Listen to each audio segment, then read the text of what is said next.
So it's recording. Okay, so welcome everybody, and we are continuing on with the Francis Tardieu book, and we're talking about prime versus prime. And so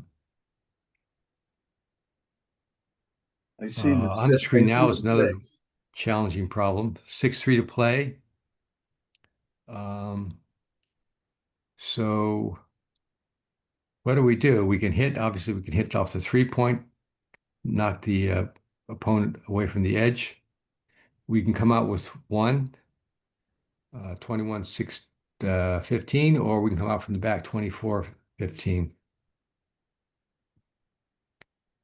Any thoughts on what to do here and why? It's usually a big priority to prevent your opponent from escaping his last back checker if you can reasonably do so. Yeah.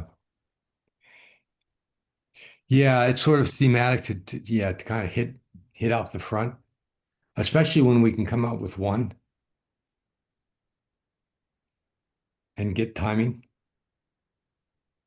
Um, It seems he still has some way to go to break his prime, so I think it's right thematic to come out and hit. yeah, yeah.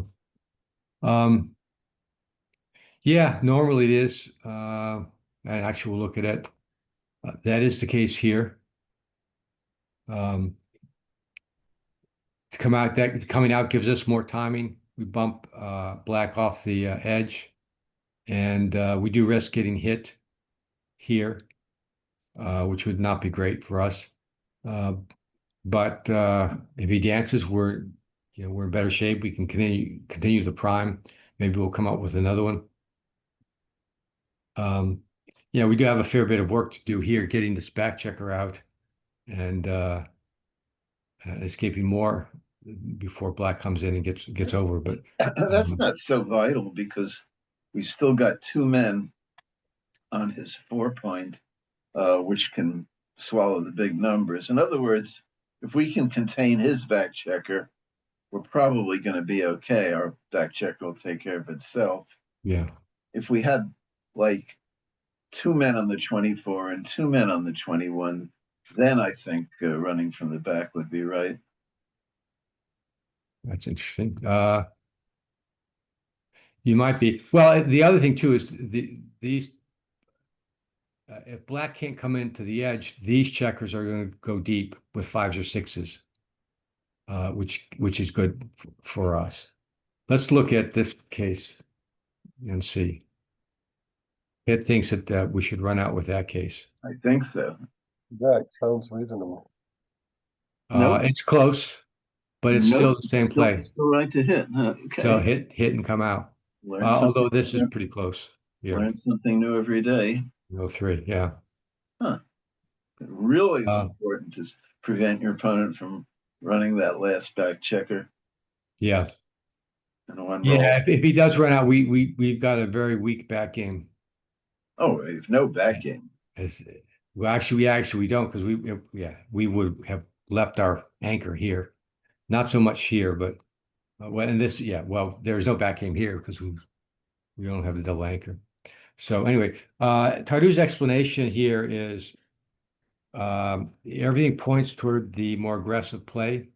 Behind in the race with a defensive 3 point anchor, you must take advantage of your inner board and your strong prime to hit and try to even out the number of checkers he's back. A position you are completely losing. Yeah. Yeah. I guess we got four out back and he's got one. So yeah, we got to clean that up. Okay. Next one.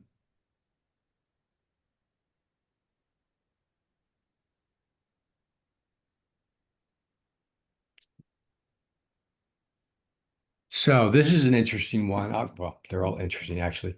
Um, so, obviously we can make the 4 point closing out black, which would be a nice thing to do. We can also escape our back checker, in which we need a two followed by a five or a six. And so we got the exact number that we needed to come back out. Any thoughts on this one?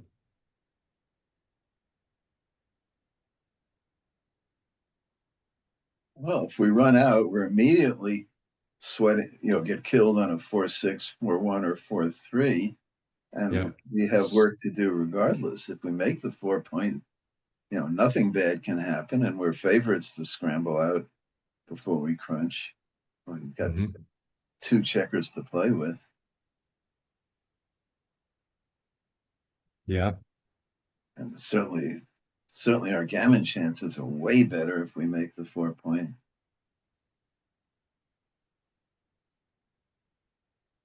Yeah.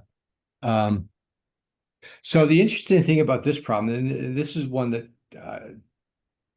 type of thing that Tardieu doesn't normally do, but notice the cube is on our opponent. Our opponent has the cube. What if we have the cube?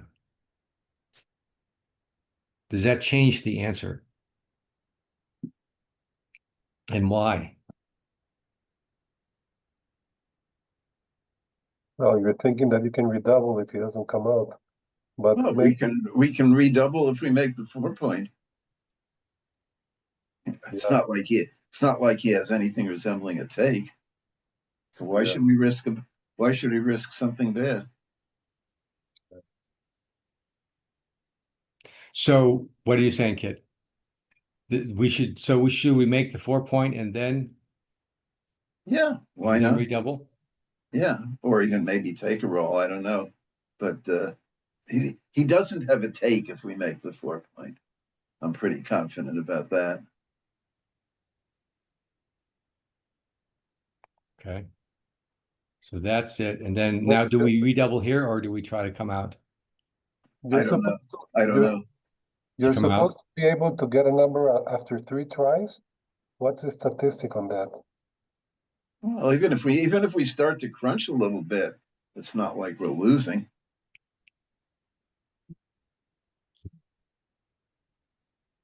Yeah. Anyway, he's not taking if we make the 4 point. No. Is he taking if we come out though? Depends what he rolls. Well, assuming that he dances. Of course, he's not taking. Yeah. But what difference does it make? Why risk giving him a good number when we don't have to?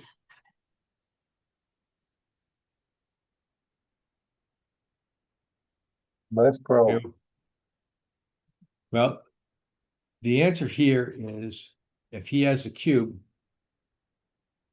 we come out, and it's a blunder to make the 4 point. What?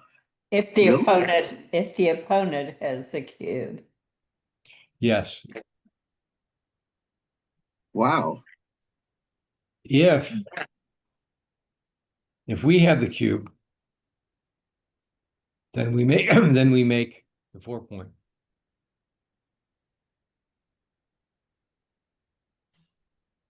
And having made that,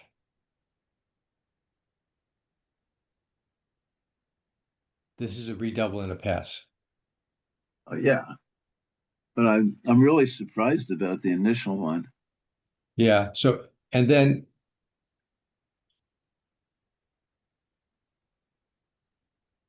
if we come out, okay, so if we came out in this case, it's actually too good to redouble.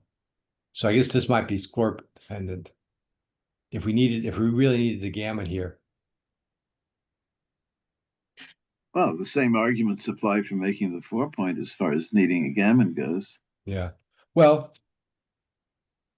that's an interest. Let's see. Uh, what if we are Far away. 4 way?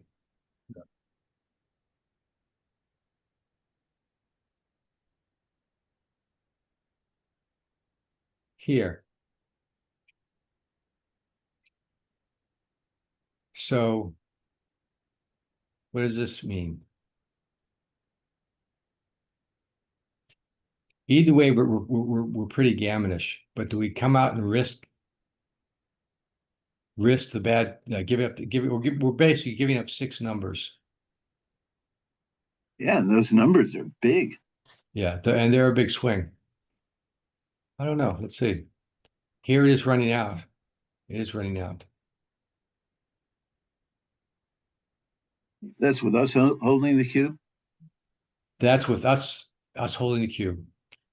What the heck? Which is the way it was before. Let me just put it back. Oh, wait a minute. All right, put the cube on our side where it was before. Have us having the 4-point made. And now see what's going on with the cube action. Yeah.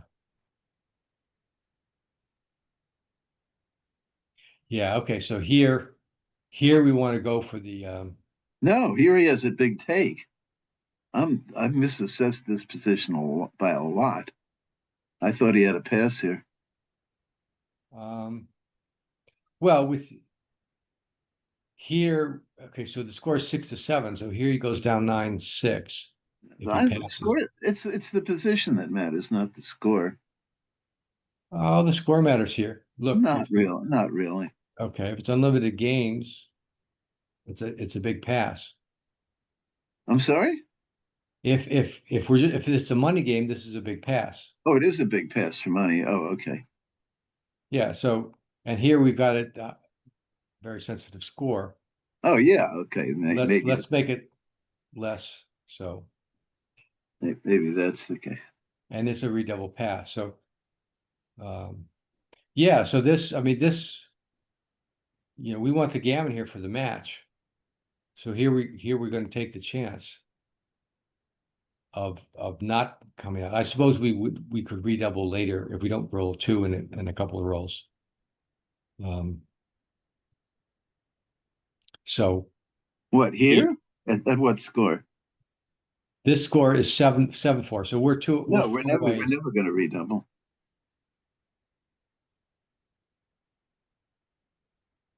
Yeah, no, we're not going to redouble, but Ever. well, would you redouble here though? No redouble. Okay. It's not a redouble. The previous position was stronger, and it's not a redouble. Yeah. Well, what I was wondering is that there's some point that we redouble just to try to get the win where we doesn't look like we're coming out. No, And probably not because we'll get redoubled back. no, you're never going to redouble. Yeah. Okay. That's easy. I think that's true. Yeah. Okay, so just to go back.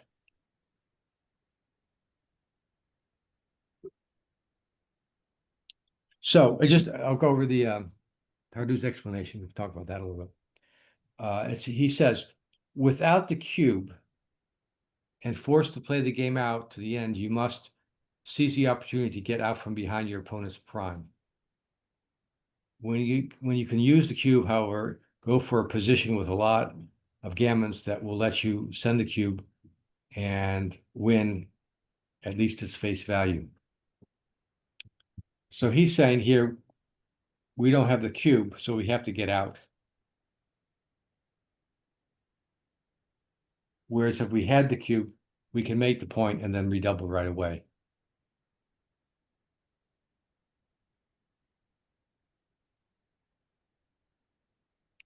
So let's change the score back.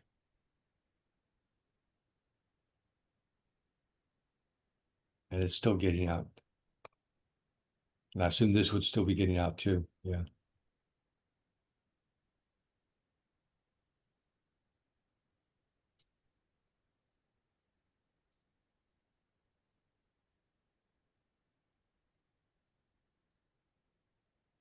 Yeah.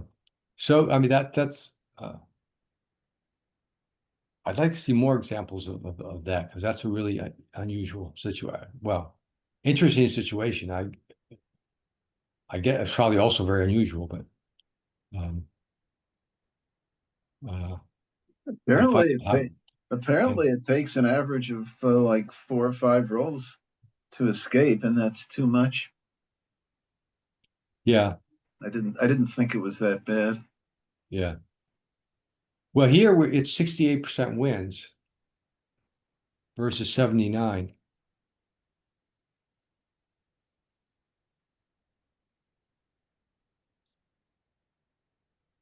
You know, Okay.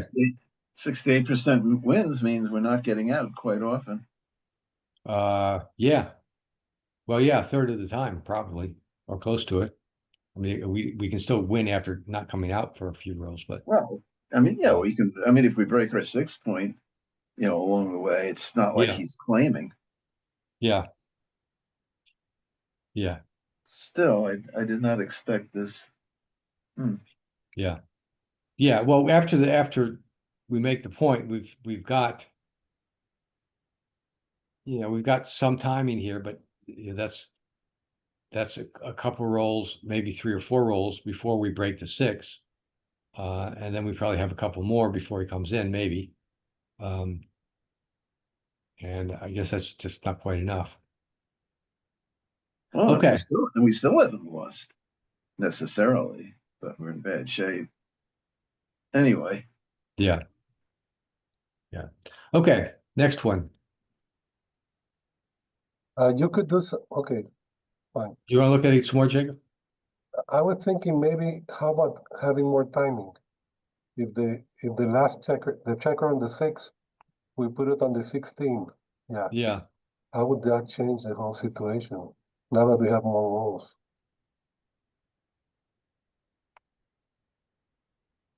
So this is making it oops. all right. So start moving that checker. No, put the cube on his side of the board where it was before. Well, but this is where we're supposed to. No, put the cube on his side of the board where it was before. Okay, Right. now start moving the checker on the 16 point closer. I want to see where the break even is. Okay, well, let's just look through because I Well, forgot. we know this one. I know this one, but this is coming out. I put him on the 11 point, say. Yeah. Okay. So let's put it on the 11. I want to see where the break even is. So this is still coming out, but it's closer. Still coming out. Put him on the 13. That looks like the break even. Still coming out. Huh? Still coming out. Now, okay, so here's Wait when a we minute. close it. There can't be that much difference. Hold it. Here's the break even point. There you go. From the That's a 15. break. That's a break even. Okay, now moving that checker 1 pip back. Look at now. Move it back to the 16. Yeah, it's at the 16. Yeah, And now it's a blunder coming out. that's enough to make coming out a 0.17 error. Where if it's on the Yeah. 15 point, Yeah. it's a toss Well, up. what's I confusing can't here? believe that. Yeah. Well, I the thing with this I one just though can't. is that here we've cut down the number of jokers for black because we've made the point here. So the coming in with the 4-3 is no longer, Yeah, right. That's so that's that's got to be relevant. part of it. If we move it up here, Oh, put him on the 14 point. Let's see what this looks like. That's a yeah. 0.1. So I here's mean, making the point. that's So amazing. The 2 pip difference yeah, in where that checker is enough to make yeah, to swing which play is a blunder. yeah. Oh Well, my. let's look at this one because here we're giving up. If we come out, we're only giving up the 4 jokers. Yeah, it's fewer jokers, but you don't have the time. I mean, Yeah, the swing is putting it on the 14 versus the 16 point. The 2 pips of difference in timing is enough to swing it from one being a big blunder to the other play being a big blunder. That's yeah, frightening. yeah, yeah. What if we did it way back here? This is a little bit different, but now it's making the point that yeah, because now we do have. I mean, Oh, you got more now we've time. got lots of. This gave us a lot more timing. So Yeah. Oh wow, that backgammon's too hard. I think I'm gonna quit. leave it to someone else. Yeah. Okay. All right. I think that's one of the more interesting positions in the book, and there are a lot of interesting positions there. But okay, on to the next one. Okay, 5-3 to play. Uh, he has the cue. He does have the cube. Um, can we take? I mean, we're going to be getting a cube. How can we take? Well, maybe we can. So what's the play? Making the 7 and slotting the 1? Sounds sensible. Yeah, so it's got to be making the 7. Yeah, well, that's clear. That's easy. And then the question is, do you slot or do you bring one in? Well, let's say he rolls an ace. Let's say he doesn't roll an ace. What do we want to have done? I think we want to have slotted it so at least we can not leave a total mess. If he does roll an ace, which would we prefer? Probably prefer to be hit. Yeah, well, I mean, if we don't come in, Well, if we don't come in, it's great, obviously. we have a good chance. And it's 50-50, not quite 50-50 to come in. Yeah. Yeah, I guess we're supposed to slot it. Yeah.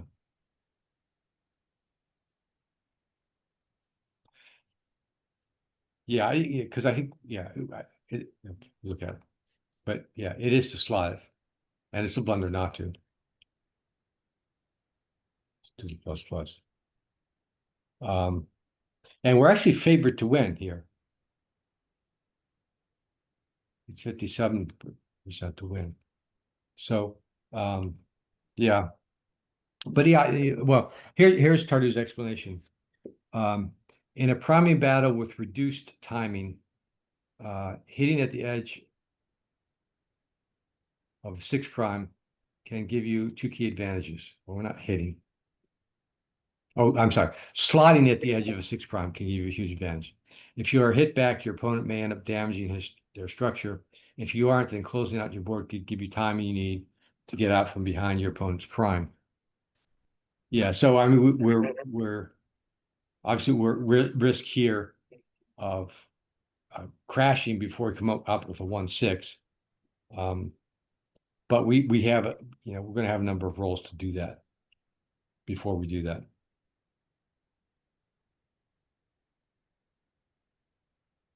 Okay, good. Another good problem. Go on to the next one.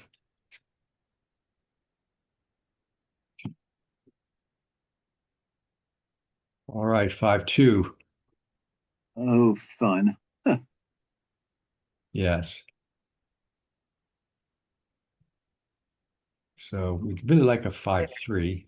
Well, I guess we got the bigger boards, so let's Or joust with them. 6-1. So what did you say? We have the better board. So what does We that have the mean? bigger boards, so let's tussle, as KG would say. Yeah. Wrestle, I think he said. He would say. Wrestle. You want to wrestle? That's what he I would thought it say. was tussle, but okay, wrestle's good. Okay. Well, tussle is the same thing, I think, but he always, well, what I heard him say was, do you want to wrestle? Uh-huh. What some Okay, that's high school said to him. just as good.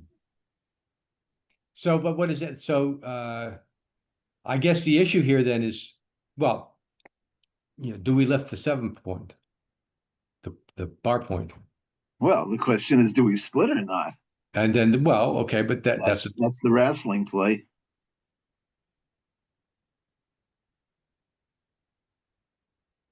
okay. So what are the answers to, so yeah, both are questions. What are the answers to those?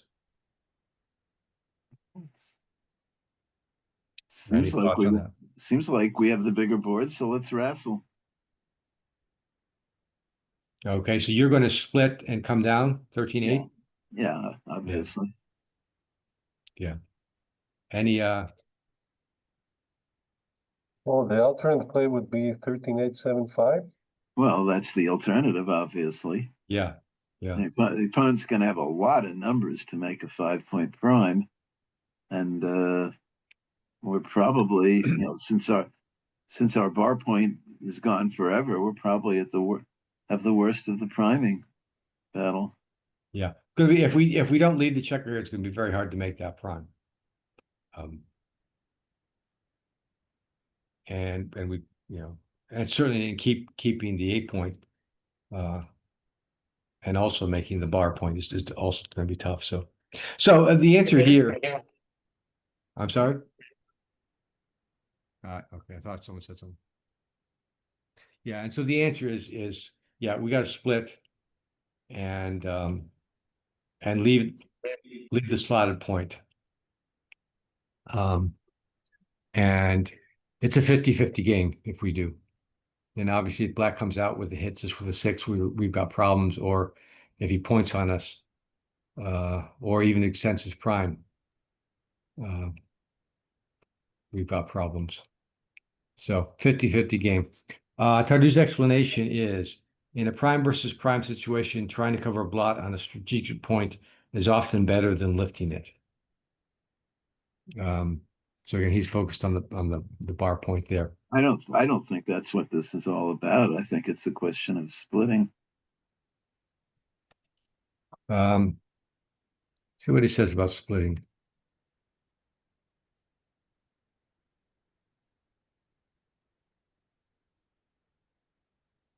I tell you, take the checker on the bar point and move it back to the 8 point, so that's not an issue.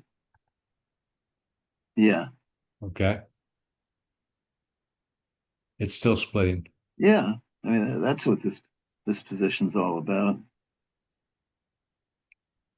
I don't think the fact that we're leaving the blot on the bar point slotted makes that much difference. I think it's just what we have to split our back checkers, period. Yeah. Yeah. Well, yeah, you can't really. I just think you made a bad explanation. Yeah, well, that wouldn't be the first, but it was what he was focused on, is the bar point. Yeah, no. Yeah. Notice we're still 47% to win here, so it's still a 50-50 game. Okay. Well, that's what he said. What he said. Okay, last one for today.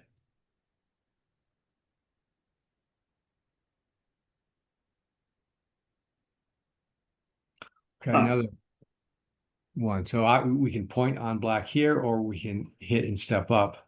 No, I've got my 3.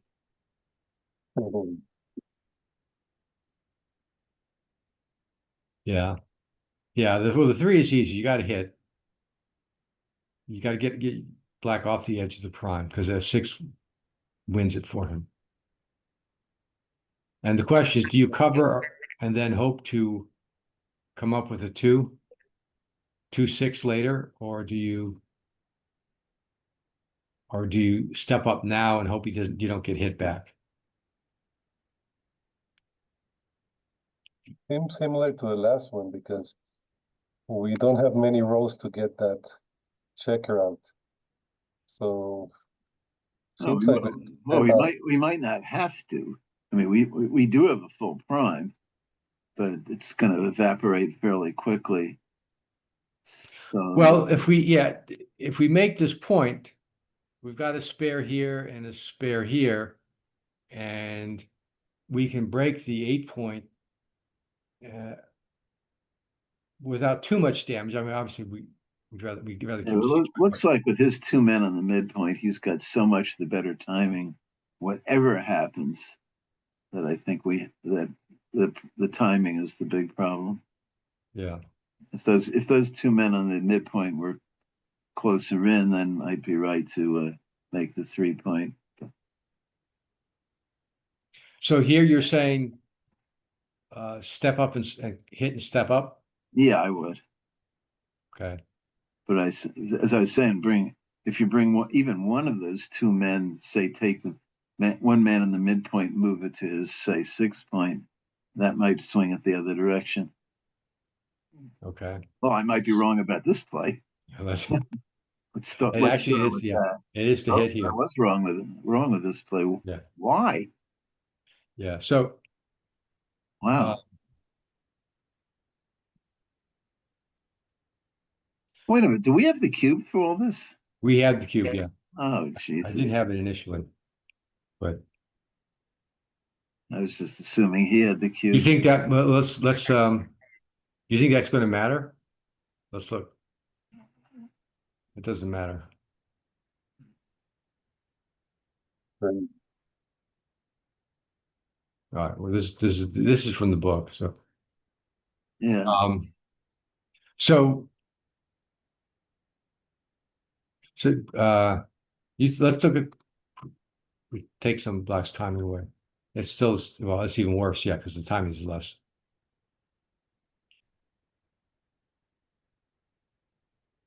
Okay. Well, the explanation here is sometimes you just have to play the waiting game, hoping and praying that you outlast your opponent and they will crack crack before you do. Each risk comes with a cost, and the cost of play B is just hit. That's not going to happen here. yeah, Yeah, I don't see This isn't a question of timing. It's a question of if you hit loose and get hit back, you're really in deep shit. yeah. I don't think it's outweighting him. You're not going to win the timing battle. I mean, Yeah. you just have to blast this game home. Yeah. Well, yeah, you have to hit and hope that he dances maybe, and that you get the two or whatever and come out. Or if he does hit you or does come in, hope he comes in with the ace. Um, Yeah. even Could then, you he's move the got better timing checker? than we do. So Move the checker on the 8 point to the 4 point. I want to see how much difference this makes. Not much. so It's still the right play. it's still yeah, Okay. it's still a blunder, but Yeah. Okay. dude, that's about all you can do. Yeah. Well, I mean, More, but it's it makes coming up better, relatively speaking, but still not. yeah, but it's still wrong. Yeah, Yeah. yeah. All right. Well, that's all that we have for today. that's confusing because this position, you actually need a 2 and a 6, and he doesn't want to come closer out. And the other position, you could have come up with 2-5 and 2-6, and Yeah, he was asking you to go out. It's yeah, it's a difficult game. yeah. That's why Kit's quitting it. So okay.